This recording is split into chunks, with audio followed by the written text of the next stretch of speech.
t-shirts.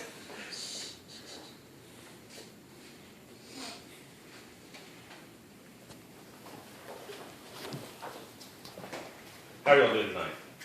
Tonight I would like to talk to you about identity theft through social media. With the bulk of business moving to the online platform, the risk for information theft has grown astronomically.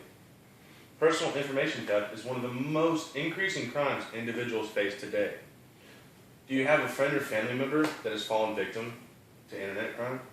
Do you yourself use online banking, Facebook, or other various social medias? Then you yourself may have fallen victim and not even known it. I feel that I'm qualified to tell you about this subject because I myself have fallen victim to identity theft through social media. It is my purpose to persuade you, my audience, to be more careful, vigilant, in giving out your personal information over the internet. You should be careful where you offer your information on the internet because you can fall victim to phishing, hacking, and general identity theft. You should be vigilant in this information giving because you can fall victim to phishing. Phishing can be defined as the act of sending an email to a user, falsely claiming to be an established enterprise in an attempt to scam the user into surrendering private information that could be used for identity theft, according to Webipedia.com. Phishing redirects a user onto a cloned web page that has been altered to prompt the user to enter in certain personal information that was not originally on the web page. There are even scams out at the moment that have been disguised as IRS emails, so not even your taxes are safe. On the IRS webpage, they have a great article entitled Phishing, Identity Theft, and Scams that informs the reader on various types of online crimes. In a recent scam, phony IRS emails have been sent out informing the reader that they are entitled to a certain amount of return. When the link is clicked, it carries the user to a cloned website, and then the scam begins. In the same newsletter on their page, they also provide a few signs to help distinguish whether phishing is occurring. You should always verify the website of the site you're placing your personal information into. And any websites that end in funny or peculiar addresses should be avoided at all costs. Hacking is a serious threat also. There's a serious threat anytime you log on the internet, or anytime your browser is left open. You're vulnerable to an attack. Hacking is similar to phishing, and that is an attempt to use the personal information of the user, but it differs in the way it is received.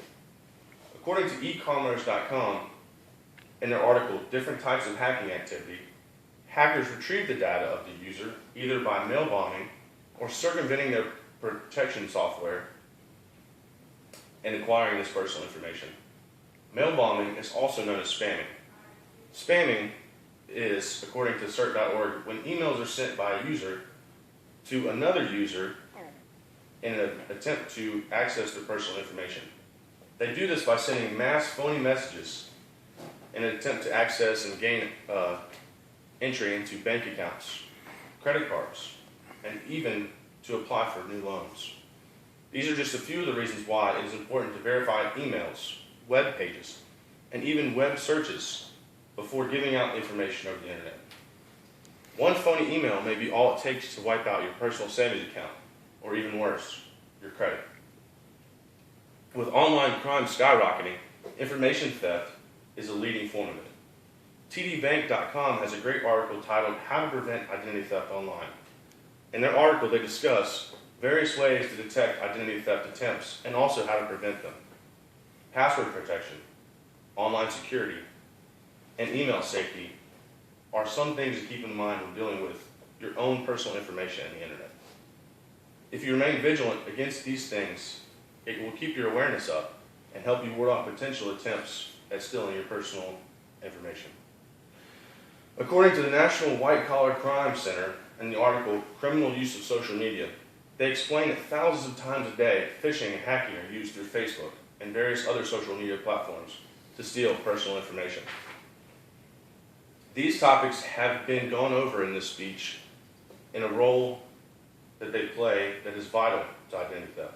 In my own life, I was prompted to update my personal information one day while logging onto my Facebook account. Little did I know that the site was not real, it was a phony, and it was designed to steal my information. Within days, I was receiving emails, calls about the money that had been spent from my account, credit cards that had been charged, and even an attempt to secure a $5,000 loan. These events have led me to become more vigilant, and I hope that the information I've shared with you today will make you the same. It was my purpose to persuade you to be more vigilant in giving out personal information over the internet. You should be careful when you offer information over the internet because you could fall victim to phishing, hacking, and general identity theft. I felt that it was qualified to give you this speech because of my own personal troubles with it. It took me years, spent money to try to fix these subjects, and has even altered my credit history so I cannot get approved for loans. As users of the internet, it is helpful to have the right information on these topics so as to avoid them at all costs. With new and more complicated technology emerging every day, there are websites that will track your personal information for you and alert you if anybody, anywhere, is attempting to steal your identity.